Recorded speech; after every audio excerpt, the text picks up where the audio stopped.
We continue from page 72, 71. Now that we had agreed between me and Naliaka that there will be nothing between to come over and separate our cord, our love shall bind us for good. Through hells and troubles, through the worst of it all, we actually vowed by the kid who was within the womb of my girlfriend. By no means shall we stay apart. We asked ourselves perhaps some possible solutions for our fate.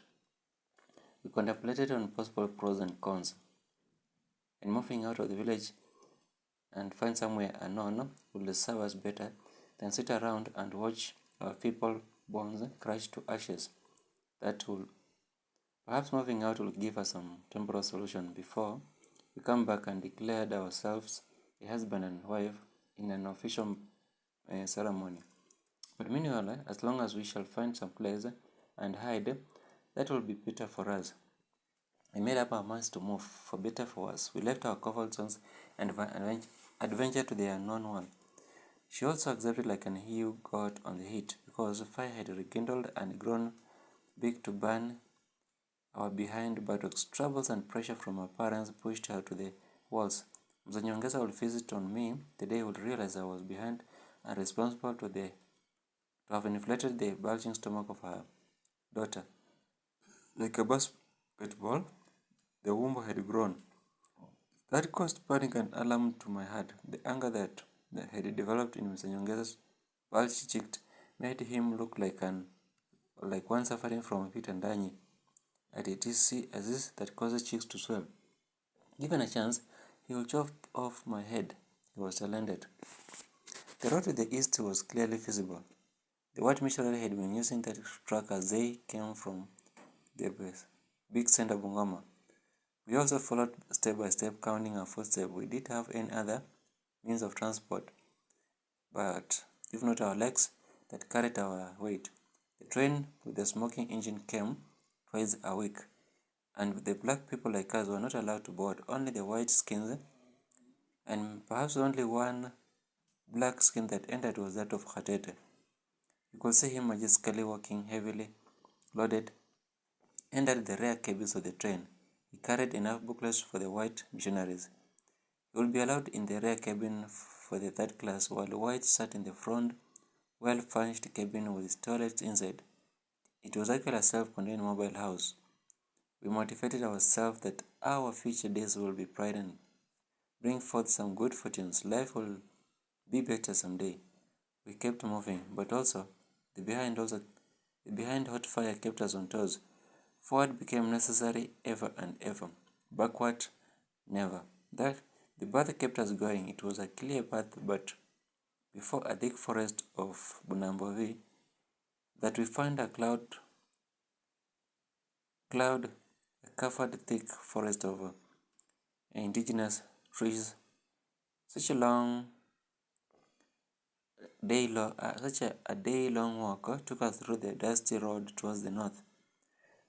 The road became suddenly unclear, pulling through the forest, yet the daylight began to vanish as dusk beacon from a corner. There was a handful of persons that lived in that area. We crept our spines as we thought of where to spend the night.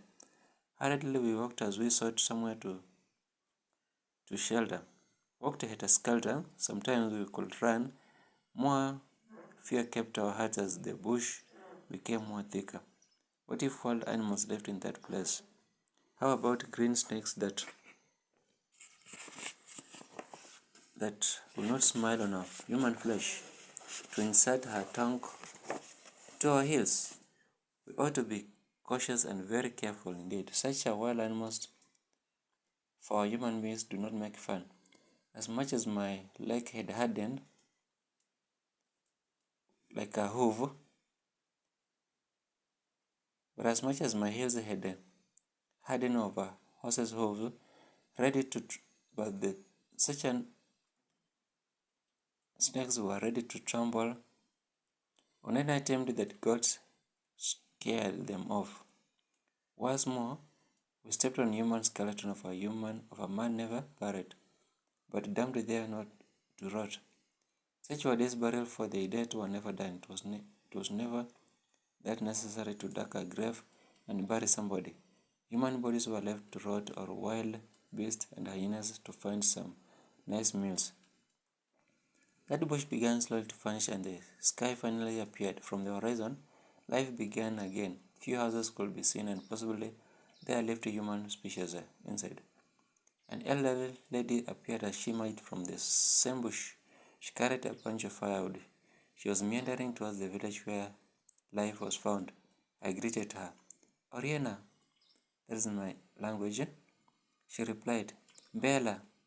I was surprised, amazed, and even shocked that she spoke our language. How could this strange land speak our language? You mean our language was such widely populated to such far corners? I never knew because people are found as far as that strange foreign land. They spread even to the far eastern part. I was excited, jumped about like a toddler upon seeing a mother's teeth. He must have missed a mother's teeth who have missed her mother's milk. The old lady brushed off our joy. She could not tell why us grown-ups could smile like her calves whenever she untied to go milking. Calves did not jump about with joy. Calves could jump about with joy the moment milking was around to be done. Of course, he would be let to suck before milking was done. We introduced ourselves and acquainted our innocence to the old mama. We asked if she could accommodate us for the night. She welcomed us open-heartedly. After all she had heard of our father, the great chief, Mr. Wanjala, from the other village, it became her pleasure to have such a rare visitor in her home. Anyway, young people, what brings you this far? How come you put your pregnant woman to danger? Don't you know this forest is full of wild animals? Nothing so troubling, go home. We want to find our uncle's place. He lives in the far north, at some place called Bungoma. Won't you be patient for your wife? She made concerned look and sympathized with an exhausted lad. She passed her hand up and down, pressing slightly to feel the small fighters breathing in my wife's womb. She must have been doing such things before. She observed keenly and felt a baby boy bounce within. How funny that God gave us a midwifery within our knowledge. This boy must be a strong one, a heavy one. What will she do, your wife, given that you bump into a lion? You are walking in a bushy and dangerous land. Up there, our forest is so thick and full of wild animals. Be careful on your way upwards. She'll run. You'll see her run like a mad woman. At the sight of a lion, she'll either jump over my back or spring up to run like a mad woman. Go home. This lady here, she's such a strong woman to run a 10-kilometer marathon with her womb fully loaded. But she also fears a lot. For anything that scares, she won't hesitate to coil her tail and hide behind my back. I try to presume our innocence lest the old lad question more of our adventure. We want to reveal our secret and reasons to endanger ourselves in such uncertain world, very strange, homeless, and full of wild creatures. We made ourselves comfortable and began chatting. After taking supper, a sweet delicacy of black ugali and murere leaves that became slippery as you scope and also behaved like a mucus once it has been nicely cooked. That slippery mucus streamed down enough pieces of ugali down through esophagus to the stomach before insulin worked on it, breaking it down into small and much more smaller particles ready for digestion and absorption. Such digestible food became a new guest to the colon and ileum before rectum became offered some resting place and being converted and injected back to the universe as excrete. Our bodies never became vulnerable to diseases with such kind of meals full of natural herbs. It offered immune system to the different maladies. I was glad to be an African with such a strong immune system. We want to understand where we were. The old mama told us that the village was called Bumola, the biggest center for our chief Sudi.